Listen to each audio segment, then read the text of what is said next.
Bonjour à tous, donc moi c'est Lauriane Blanc, je suis écrivaine et beatmaker et dans cette vidéo je tiens à parler des frontières de l'esprit. Alors j'entends par là, en finalité, il est vrai que quand on prend du recul, quand on prend du recul, mais vraiment, et que on se rend compte et qu'on réfléchit et qu'on se penche un peu sur la question, toutes les croyances que l'homme instaure dans la société, qu'importe, que ce soit politique, que ce soit spirituel, que ce soit religieux, tout ça, ce sont des croyances limitantes en finalité. L'homme, il vit à travers les croyances. Et là où ça devient de la dérive, c'est quand on commence, malheureusement, parce que l'esprit est malléable. L'esprit, il est malléable. On peut lobotomiser des esprits, on peut manipuler des personnes, l'esprit des personnes, dans des sectes, en leur lavant le cerveau et en leur infligeant des croyances limitantes. Et je trouve ça assez triste, parce qu'il y a des personnes qui, malheureusement, foncent tête baissée, droit devant, sans réfléchir, et qui adhèrent à toutes ces croyances. Et quand on adhère à des croyances quelles qu'elles soient, ça veut dire qu'on se pose un cadre. C'est comme si on voulait limiter notre esprit, qui, bien évidemment, notre esprit, il est illimité, j'ai envie de dire. Quand on comprend qu'une croyance est un segment AB, et que dans notre esprit, il existe une droite XY, on se dit que ce petit bout de croyance, un bout de croyance avec un bout de croyance avec un bout de croyance, ça, c'est ce qui fait que ça nous détermine en tant que personnes qui avons des croyances limitantes tout simplement, et qu'on va penser par automatisme. Parce que quand on se fait laver le cerveau, ou quand on se fait influencer par des personnes, qu'on laisse leurs pensées nous briser nos concepts, briser nos schémas et tout ça, en fait tout ça, c'est une question d'automatisme, c'est une question de schéma, une question par rapport au passé aussi, parce qu'on a des croyances, on a un vécu, on a un passif, et on se construit avec toutes ces choses-là, et avec les peurs. Et les peurs, elles nous amènent vers les croyances qui correspondent à notre état d'esprit. Mais en finalité, quand on prend un certain recul et qu'on analyse tout, et qu'on se détache de tout ça, et qu'on se dit, moi je pense ça, en fait, quand on décortique tout ça, et qu'on arrive à voir que en finalité, l'homme, c'est lui qui propose, qui invente toutes ces croyances-là. Et il y a des personnes qui vont adhérer à ces croyances, à certaines croyances plus qu'à d'autres, etc. Et alors qu'en finalité, dans notre esprit, en fait, c'est les frontières de l'esprit. On peut vivre en s'éloignant de tous ces schémas, de toutes ces croyances limitantes, et qui sont parfois bien faussées.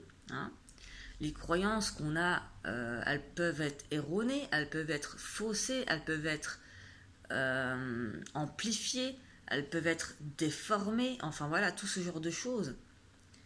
Et c'est triste de s'enfermer dans des croyances, dans des sectes par exemple. Hein. Il y en a beaucoup des sectes, hein, il y en a énormément. Je trouve ça triste. Parce qu'en finalité, les personnes qui s'enferment dans des sectes, c'est-à-dire qui ont une croyance dans leur esprit qui est vraiment bien ancrée, eh ben, elles n'ont plus leur libre arbitre, ces personnes-là. Elles ne savent plus penser par elles-mêmes. Et je trouve ça extrêmement triste, en fait. Être libre dans son esprit, c'est analyser ce qu'on vous dit et ne pas se faire avoir, garder ce recul et cette profondeur d'esprit qui fait que, au-delà de ce qu'on nous dit, au-delà de ce que l'homme pense et au-delà de ce que l'on peut en croire, eh ben, la différence, c'est que quand on est libre dans notre tête, dans notre esprit, c'est qu'on peut se dire, voilà, ça, par exemple, c'est une croyance. Tous les concepts spirituels ou religieux, ce genre de choses, on peut se dire, ce sont des croyances. C'est juste des croyances que l'homme, il a émis des croyances et on adhère ou on n'adhère pas. Mais je pense que à travers tout ça, je ne sais pas comment expliquer en finalité, mais par exemple, il y a des personnes qui sont véganes, il y a des personnes qui sont qui sont à fond dans la religion, il y a des personnes qui sont à fond dans la spiritualité, mais il y a des dérives dans tout ça, des dérives de partout, il y a des dérives. Et rester libre dans son esprit, en fait, c'est savoir penser avec son esprit. On ne sait rien, en fait. Et ces croyances-là, elles sont faites pour nous rassurer, pour se raccrocher à quelque chose. On s'invente des choses pour se rassurer, pour apaiser nos peurs et pour se dire si je me rattache à ça, voilà, nanana. Et du coup, eh ben, ça nous apaise parce qu'on a besoin de se raccrocher, on a besoin de se mettre dans des cases. Mais il y a un moment donné où, moi je sais pas, parce que je ne fonctionne pas comme ça. Et je me dis que j'arrive pas en fait, et tant mieux pour moi, parce que j'ai pas envie de me mettre dans des cases, à me faire laver le cerveau. Non, j'ai pas envie de me limiter. Mon esprit, il est illimité. Et je veux qu'il le reste illimité.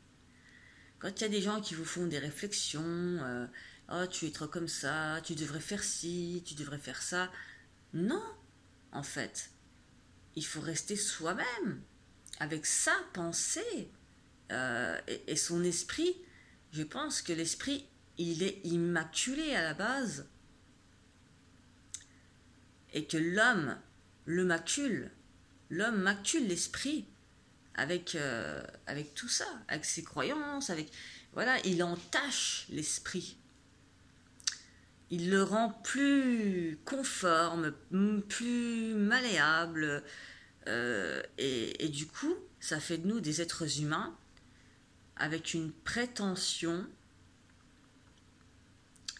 Par exemple, ne serait-ce que par rapport à la religion. Je trouve que c'est extrêmement prétentieux de dire, de nommer ce qui nous dépasse, ce qui nous surpasse, les puissances qui existent, et que finalement, on ignore tout de ces puissances. Mais certains ont la prétention de nommer ces puissances en disant c'est Dieu, c'est Allah, c'est Bouddha, c'est nanani, nanana. Non, c'est une prétention, ça, en fait. C'est l'homme, il veut absolument savoir. Donc, voilà, il veut tellement savoir, il veut tellement qu'en finalité, il invente des croyances relatives au passé, certes, mais tout est... Enfin voilà, c'est une prétention. On ne peut pas nommer quelque chose qui nous dépasse, qui nous surpasse et dont on ignore absolument tout. C'est vachement prétentieux. C'est comme les personnes qui disent on est seul dans l'univers. Déjà, est-ce qu'il y a vraiment un seul univers? Est-ce qu'il n'y a pas plusieurs univers? Est-ce qu'il n'y a pas plusieurs galaxies? Enfin voilà, voilà, il y a une multitude de galaxies, il y a des multitudes d'univers, il y a... Enfin pour ma part, ça encore c'est une croyance à moi, mais je n'en suis pas sûre. Et dans la vie, quelqu'un qui est sûr de tout, ben c'est quelqu'un qui n'est pas très intelligent, qui est complètement limité dans sa tête. Parce que il y a être sûr, c'est voilà, être sûr de tout. En gros, ça veut dire que la personne ne réfléchit pas. Quand on réfléchit pas et qu'on apprend par cœur des choses qui existent, je suis désolée, c'est pas de l'intelligence. L'intelligence, c'est réfléchir, c'est se remettre en question, c'est être incertain, c'est nager dans le doute. Et oui. Et quand on émet des hypothèses, comme je le fais, mais sans pour autant dire c'est comme ça, c'est comme ça, c'est comme ça, et sans pour autant les imposer aux autres, eh ben je trouve que c'est déjà un peu plus intelligent. Parce qu'on peut qu'émettre des hypothèses. Hein. Je parlais avec une personne et on se disait, les gens ils se battent en fait pour dire, voilà, les scientifiques c'est, oui c'est le Big Bang, et les autres c'est, mais non c'est Dieu. Et en fait on se bat pour ça, le Big Bang ou Dieu. Mais en fait, avant le Big Bang, qu'est-ce qu'il y a avant le Big Bang? Qu'est-ce qu'il y a avant Dieu? Parce que Dieu, c'est pareil. Comment il a atterri là? Pourquoi il est là? On ne sait pas. Hein? Donc que ce soit Dieu ou le Big Bang, on s'en bat les steaks en fait. L'important, c'est qu'on ne sait pas ce qu'il y a avant. Et on ne sait pas non plus ce qu'il y a après. Et on ne saura jamais. On ne saura jamais. Donc on ne peut qu'émettre des hypothèses. Mais la nuance entre les personnes qui bien souvent sont stupides et qui veulent se faire de l'argent et qui s'inventent des croyances et qui les imposent aux autres pour s'en faire des sectes, pour être des gourous de sectes, c'est très malsain. C'est malsain et en plus de ça, bon, ça peut tenir debout ce qu'ils disent. Mais attention, c'est là le piège. C'est que ça tient debout et que ça tient tellement debout ce qu'ils disent que on fonce dedans. Non, il faut rester libre, il faut prendre du recul et se dire mais pourquoi il penserait comme ça? Son idée elle est pas mal, mais avant, après, qu'est-ce qui se passe? Enfin, voilà, il faut vraiment, je pense, il y a un moment donné où il faut se dire que l'alpha, l'oméga c'est bien beau. Le début et la fin, oui, ok. Mais avant le début et après la fin, il y a quoi? Je vous rappelle que on est sur Terre, hein, y a donc la naissance et la mort. On ne connaît que ça, avec nos croyances assez stupides qui nous divisent. Un segment AB, hein, le point A, le point B, au milieu la norme, le point O. Mais au-delà de tout ça, il y a toujours cette droite XY qui nous permet d'aller toujours plus loin, pour penser toujours... en creusant, en réfléchissant, en prenant le temps de réfléchir et de décortiquer les choses. Et c'est comme ça qu'on peut avancer. Parce qu'en finalité, au jour d'aujourd'hui, il n'y a plus personne qui utilise son imagination. Et l'imagination, elle est primordiale. Dans la musique, regardez, les gens, ils font tous la même chose avec leur autotune. Voilà, ils font tous des trucs, ça se ressemble, il y a que des trucs qui se ressemblent dans le commercial. Et il y a des indépendants qui font des trucs complètement atypiques et complètement tellement mieux, mais qui sont même pas reconnus. Mais au final, eh ben, j'ai envie de dire que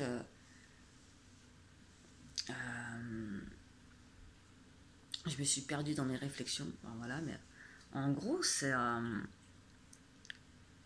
pourquoi s'arrêter à un truc, à une croyance, à quelque chose, quand on peut aller plus loin, quand on peut aller au-delà. Oui, je parlais de l'imagination qui est extrêmement importante. Quand on n'a pas recours à notre imagination, je pense que quelque part, ça peut frustrer les esprits et les rendre psychopathes par la suite. Parce que l'imagination, quand on coupe quelqu'un de son imagination, ça peut aussi rendre les gens malades, je pense.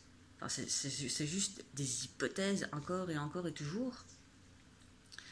Parce que nous, les personnes, là, les trentenaires, enfin même, voilà, dans les années 90, nous, on avait recours à notre imagination lorsque l'on est, enfin, quand on était enfant, on avait recours à notre imagination et voilà, il n'y avait pas d'internet, il n'y avait pas de téléphone, enfin si, il y avait les vieux Nokia, mais voilà, bref, on se parlait et on avait recours à l'imagination. Et je pense que ce qui casse tout et qui fout la merde de partout, c'est le manque d'imagination, parce que les enfants sont sur leur téléphone, sont sur leur tablette, ils sont envahis par des choses, tant et si bien qu'ils n'ont plus recours à leur imagination. Et je pense que le lien entre la science et l'imagination n'est pas encore fait. Et le jour où la science fera ce lien, entre le domaine du visible et le domaine de l'invisible, ben, c'est là qu'on pourra se reconnecter vraiment aux choses et faire des découvertes.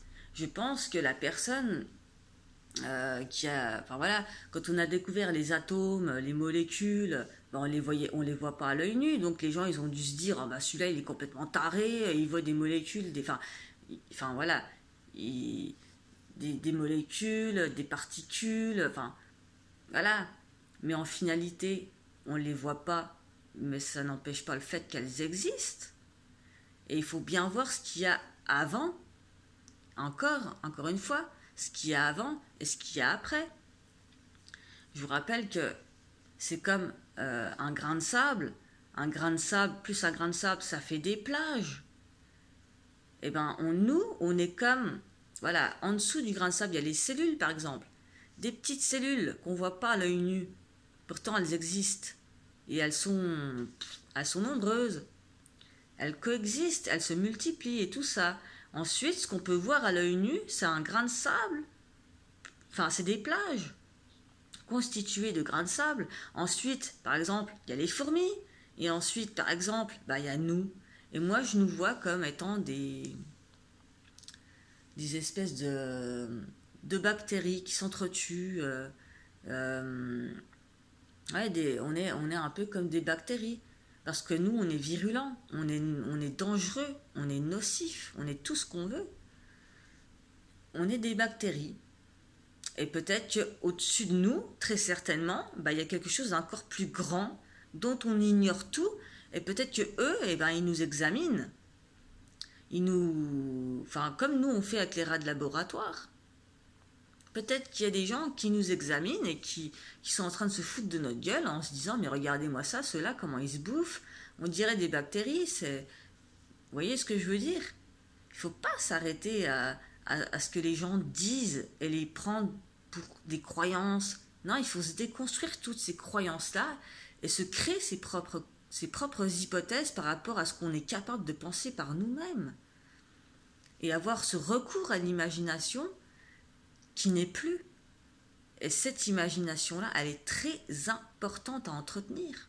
Si on veut avancer et évoluer, voilà, il faut savoir s'imaginer, il faut savoir penser, il faut savoir réfléchir, il faut savoir...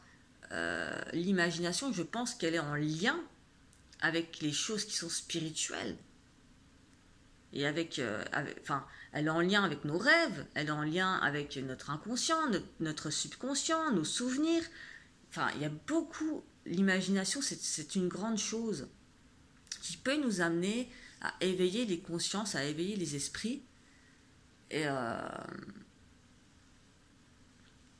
et je pense qu'elle est primordiale. Et que, voilà, faire le lien entre le domaine de l'invisible sur le plan scientifique et ce qui peut se passer au niveau fréquentiel, comme je le dis, pour par exemple les personnes qui sont schizophrènes, que c'est des fréquences qui interagissent. Voilà, expliquer scientifiquement, si on arrive à expliquer ce genre de choses scientifiquement, parce que là, il faut avoir recours à l'imagination.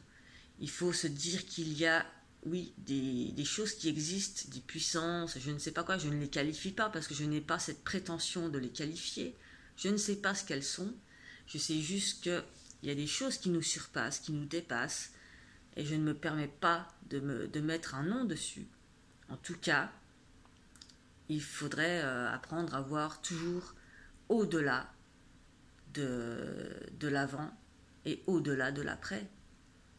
Et avec notre imagination, s'inventer des hypothèses, sans pour autant, je dis encore une fois, sans pour autant les imposer, des hypothèses qui tiennent debout et qui